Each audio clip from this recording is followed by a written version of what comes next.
का वीडियो बहुत शानदार है। मेरे साथ 3 महिलाएं हैं, 3 लड़कियां हैं और इन तीनों के बाल अलग अलग किस्म के हैं। हम जानेंगे इन 3 किस्म के बालों के बारे में और ये जानेंगे कि किस किस्म का बाल अच्छा होता है, किस किस्म के बाल की क्या टाइप होती है और इनको जानकर आप अपने बालों की केयर भी वैसे ही कर पाएंगे और अपने आप को गंजेपन से और बालों की दूसरी बीमारियों से बचा पाएंगे।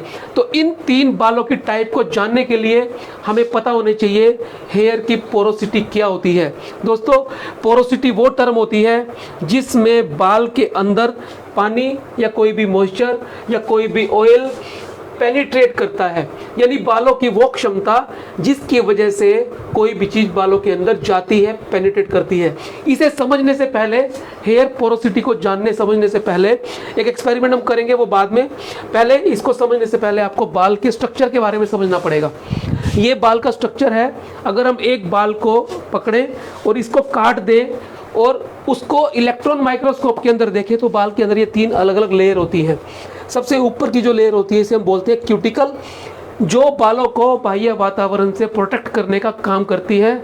और जो बीच की लेयर होती है कोर्टेक्स, ये प्रोटीन से बनी होती है और बालों को ताकत देने का, स्ट्रेंथ देने का काम करती है।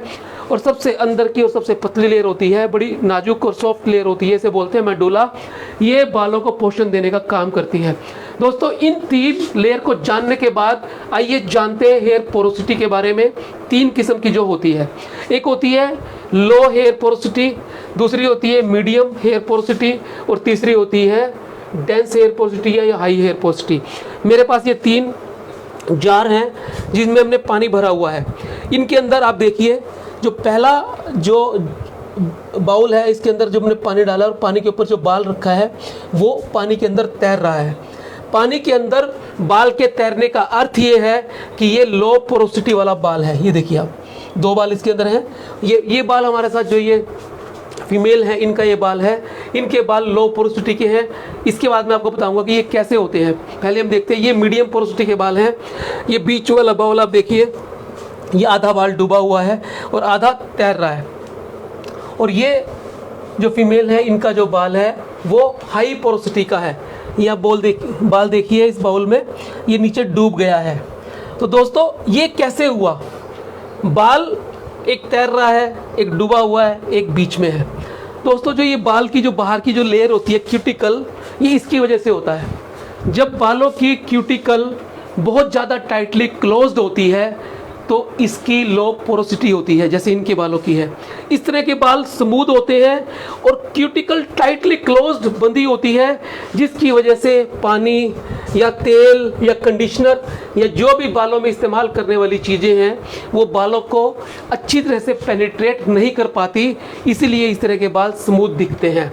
दूसरे बाल होते हैं मीडियम पोरोसिटी के, जिसके अंदर बाल की जो क्यूटिकल होती है वो बहुत ज़्यादा टाइटली क्लोज भी नहीं होती और लूज भी नहीं होती, बीच की होती है। इसी वजह से ये बाल, पानी इन बालों के अंदर थोड़ा सा जाता है और ये आधे डूब जाते हैं, आधे तैरते रहते हैं। और जो हाई पोरोसिटी वाले बाल होते हैं, इनकी जो क्यूटिकल है ये लूज होती है एक दूसरे के साथ। जैसे ये आप देख रहे हैं, ये जो क्यूटिकल है इनके अंदर जो गैप होता है ये थोड़ा ज़्यादा होता है और ये गैप ज़्यादा होने की वजह से ये पानी को, तेल को, कंडीशनर को एब्जॉर्ब कर लेती है और ये वाले जो बाल होते हैं ये रफ होते हैं। अब देखिए, ये स्मूथ बाल है, ये रफ बाल है और ये बीच के बाल हैं। इस तरह से तीनों पोरोसिटी को जानने के बाद आप ये प्लान कर सकते हैं कि किस तरह का तेल, किस तरह का कंडीशनर, किस तरह के अन्य बालों के प्रसाधन आपके लिए इफ़ेक्टिव हैं या आपकी बालों के हिसाब से वो नहीं बने हैं। और इसी तरह से आपने बालों की केयर भी करनी है। कुछ मोटी मोटी बातें आपको पता होनी चाहिए। हेयर की पोरोसिटी बढ़ जाती है यदि इनको अल्ट्रा वायलेट रेज में खुला छोड़ दिया जाए। तो यदि आपको धूप में जाना है तो बाल को ढक के जाना है ताकि बालों की पोरोसिटी बरकरार रहे। यदि आपको बाहर कहीं धूल मिट्टी में जाना है तब भी आपको बालों को कवर करके जाना है। अब बात करते हैं कि किस तरह का ऑयल, शैम्पू, कंडीशनर ऐसे अलग अलग बालों के लिए इफेक्टिव होते हैं। पहले बात करते हैं लो पोरोसिटी की। हमने देखा कि लो पोरोसिटी में तेल, शैम्पू या अन्य चीज़ें बालों के ज़्यादा अंदर तक, क्यूटिकल और मेडुला तक नहीं पहुंच पाती क्योंकि इनके कंपार्टमेंट टाइटली क्लोज होते हैं।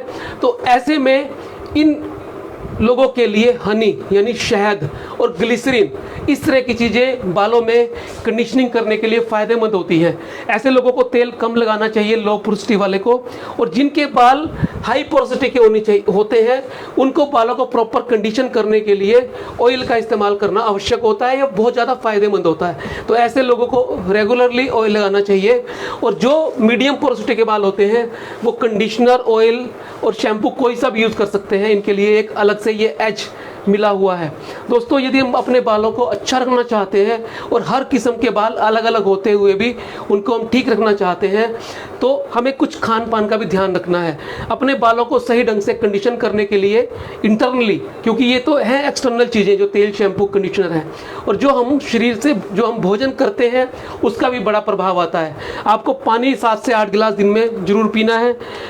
खीरा और टमाटर, ये इनके अंदर बहुत सारा मॉइस्चराइज़र होता है जो इंटरनली खाने से हमारे बाल, हमारी स्किन मॉइस्ट रहती है, हाइड्रेटेड रहती है और बालों को अच्छा बूस्ट मिलता है। आपके बाल हेल्दी रहते हैं, क्यूटिकल भी आपके स्ट्रॉन्ग रहती है।